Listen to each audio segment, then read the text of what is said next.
भारतीय परंपरा है। आप नहीं करेंगे तो क्या पाकिस्तानी सिखा रखेंगे और तिलक लगाएंगे? धोती कुर्ता पाकिस्तानी पहनेंगे? भारतीय परंपरा को गौरव होना चाहिए हमें अपनी परंपराओं पर, गर्व होना चाहिए हमें अपनी संस्कृति पर। हमारी संस्कृति सबसे श्रेष्ठ है। भारत की संस्कृति पूरी दुनिया के लोग फॉलो करते हैं। भगवान विदुर जी महाराज ने मैत्रेय जी से कहा, भगवान अवतार क्यों लेते हैं? कहा सृष्टि के कल्याण के लिए।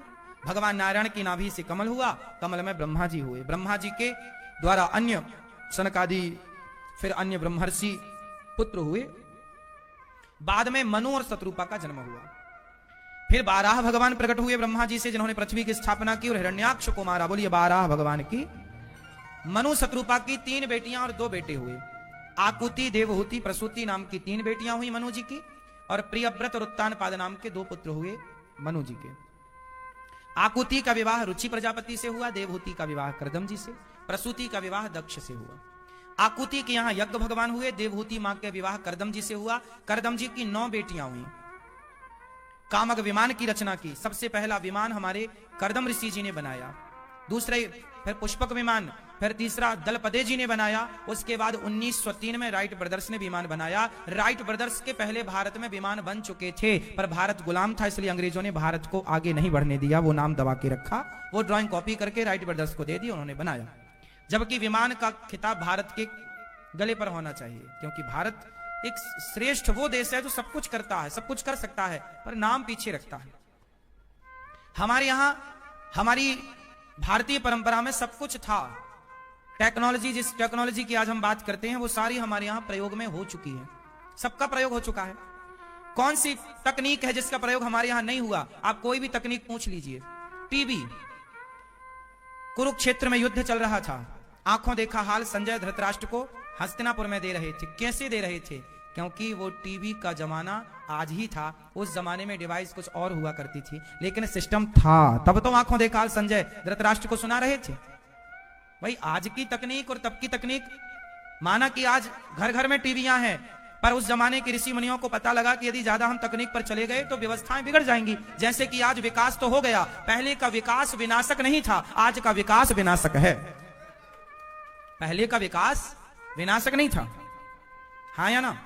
आज का विकास विनाशक है। आपको क्या लगता है, मोबाइल में जो 5G चल रहा है आपका, ये 5G का नेटवर्क आपको नुकसान नहीं पहुंचा रहा है? कितनी चिड़िया हुआ करती थी। गौरैया नाम की चिड़िया सुना आप लोगों ने? फुदक फुदक के घर आंगन में खेला करती थी।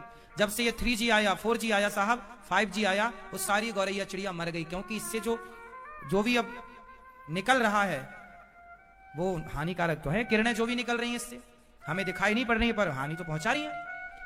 चिड़िया को हानि पहुंचा रही है, प्रकृति को हानि पहुंचा रही है। अब हमें और आपको भी धीरे धीरे हानि पहुंचा ही रही है। 100 साल की उम्र थी, अब 70 की रह गई। अब जो अपनी पीढ़ी ये तैयार होगी, ये 70 के आगे थोड़ी खिसक पाएगी। अभी से बाल सफेद हो रहे हैं, अभी से आंखों में चश्मा लग रहा है, अभी से दर्द कमर का चालू हो रहा है। पहले के लोग तो 80-80 साल तक में उनको आंखों में खूब दिखता था, आजकल तो 10 साल के बच्चे को चश्मा लगा है। तो ये कहीं ना कहीं यदि आप विकसित हो रहे हैं तो कहीं ना कहीं आपकी हानि भी है। मतलब विकास तो है, पर यह विकास विनाशक भी है। बोलो हाँ या ना? पहले का विकास विनाशक नहीं था। अच्छा, विकास विनाशक जब हुआ तो सारी टेक्नोलॉजी को, आपको क्या लगता महाभारत का जो युद्ध था, उस युद्ध में किस टेक्नोलॉजी का प्रयोग नहीं था? ये जरा मुझे बताओ। ब्रह्मास्त्र का प्रयोग हुआ था, बोलो हाँ। आग्नेयास्त्र का प्रयोग हुआ था। अब ये क्या था? आज का परमाणु इससे भी अधिक खतरनाक ब्रह्मास्त्र था, सुदर्शनास्त्र था। तो ये सब जो अस्त्र शस्त्र थे, धनुर्विद्या थी, क्या ये यूं ही हवा में बाण चल रहे थे? एक प्रकार की टेक्नोलॉजी थी, पर उस टेक्नोलॉजी को अलग तरीके से समझने और समझाने की जरूरत है। आज देखिए डॉक्टर किस पर काम करते हैं? एक स्त्री का, एक पुरुष का वीर्य लेकर, तेज लेकर, एक स्त्री के रज में मिलाकर उसे स्थान पर जहां डॉक्टरों की पूरी मशीनरी व्यवस्था है, वहां पर एक आर्टिफिशियल गर्भाशय बनाकर, समझना, एक घड़ा बनाकर उसके अंदर वो स्त्री और पुरुष का तेज डाल देते हैं। इससे क्या होता है कि बच्चा उसमें डेवलप होने लग जाता है बिना मां के। ये एक नया प्रोसेस है, नई टेक्नोलॉजी है जो आ रही है बाजार में। ये टेक्नोलॉजी आज आ रही है ना, इस टेक्नोलॉजी का प्रयोग 5,500 साल पहले हो चुका है। क्या प्रयोग नहीं हुआ, वही हम आपसे सवाल कर रहे हैं। अब बताओ ये टेक्नोलॉजी कहां प्रयोग हुई? आजकल स्त्री के गर्भ के बिना भी बच्चे, स्त्री पुरुष का दोनों का तेज निकाल के एक स्थान पर रख के डॉक्टरों की देखरेख में ये तैयारी चल रही है। विज्ञान बहुत तरक्की कर गया है। इसको कुछ बोलते हैं आप लोगों की विज्ञान की भाषा में, वो अभी शब्द हमारे पास नहीं है, क्या बोलते हैं? आपको पता हो तो बता सकते हैं। जैसे एक तो है टेस्ट ट्यूब बेबी करके कुछ ऐसा है, एक तो ये सिस्टम है, एक और कुछ आई है नई टेक्नोलॉजी, आईडीएम। अब जो भी आपको पता है होना चाहिए, बस हम तो केवल संकेत कर रहे हैं। अब इस टेक्नोलॉजी का प्रयोग 5,500 साल पहले हो चुका है। कहां हुआ? गांधारी के पेट से मांस का टुकड़ा पैदा हुआ था। क्या हुआ? व्यास जी ने उसके 100 टुकड़े किए और उसे घड़े में रख दिया। बोले कि अब रहने दो। फिर उसे घड़े से ही, महाभारत में लिखा है सब, देखो बातें लगभग मैच कर रही है ना, इस बात से वो बात मैच कर रही है कि नहीं? मतलब जिस टेक्नोलॉजी का प्रयोग आज हो रहा है, 5,500 साल पहले व्यास जी ने उसी टेक्नोलॉजी से 100 बच्चे पैदा करके दिखाए कि नहीं, जिसमें दुर्योधन, दुशासन इत्यादि है। तो घड़े में ही गांधारी के उस 100 टुकड़ों को डाला गया, ये प्रयोग हुआ। अब देखना मैं दूसरा प्रयोग करता हूं, दूसरा प्रयोग आपको बता रहा हूं। एक दूसरा प्रयोग होता है, इसका आप नाम बताना, मुझे नाम नहीं याद है इन चीजों के, आप बस समझ लेना मेरी बातें। आजकल एक सेटअप चलता है, मेरी मां, एक सिस्टम है कि एक स्त्री के गर्भ को निकाल करके दूसरे स्त्री के गर्भ में ट्रांसफर कर दिया जाता है। इसे क्या बोलते हैं? एक स्त्री के गर्भ को निकाल करके दूसरे स्त्री की गर्भ में, मतलब बच्चा आपका रहेगा पर पलेगा किसी दूसरी स्त्री के गर्भ में। आजकल ये बहुत बड़ा बिजनेस है, इसका पता है आप लोगों को? मतलब उसमें पिता और मां दोनों का कण होगा, परंतु पलेगा किसी तीसरी स्त्री के गर्भ में। हाँ या ना? और इसी तकनीक को 5,500 साल पहले प्रयोग में लाया गया। बलराम जी का जन्म कैसे हुआ था बताओ? मैं विज्ञान की बातें कर रहा हूं आज आपसे। बलराम जी माता देवकी के गर्भ में आए तो भगवान ने देवकी का गर्भ निकालकर रोहिणी मां के गर्भ में ट्रांसफर कर दिया। जो तब हुआ था वही तो आज हो रहा। कौन सा नया काम कर रहे हो तुम? परंतु इन सब विद्याओं को एक सीमित मात्रा में जरूरत पर प्रयोग किया गया, सबके लिए नहीं था, क्योंकि इससे हानि भी हो सकती थी, इसलिए ज्यादा प्रयोग नहीं हुआ। और क्या क्या बताएं, आजकल ना स्त्री को पुरुष बना दिया जाता है और पुरुष को स्त्री बना, लिंग परिवर्तन होता है आजकल। लड़के चाहें तो लड़कियां बन जाएं और लड़कियां चाहें तो ये होता है, ट्रांसफर हो जाता है। लेकिन इसमें एक समस्या होती है कि यदि कोई लड़का लड़की बन जाएगा तो वो लड़की बन तो जाएगा, अंग तो लड़की के हो जाएंगे, पर वो लड़का जो लड़की बना वो मां नहीं बन सकता कभी। हाँ या ना? और जो लड़की से कभी लड़का बनती है तो वो लड़की लड़का तो बन जाएगी, पर वो बाप नहीं बन सकती।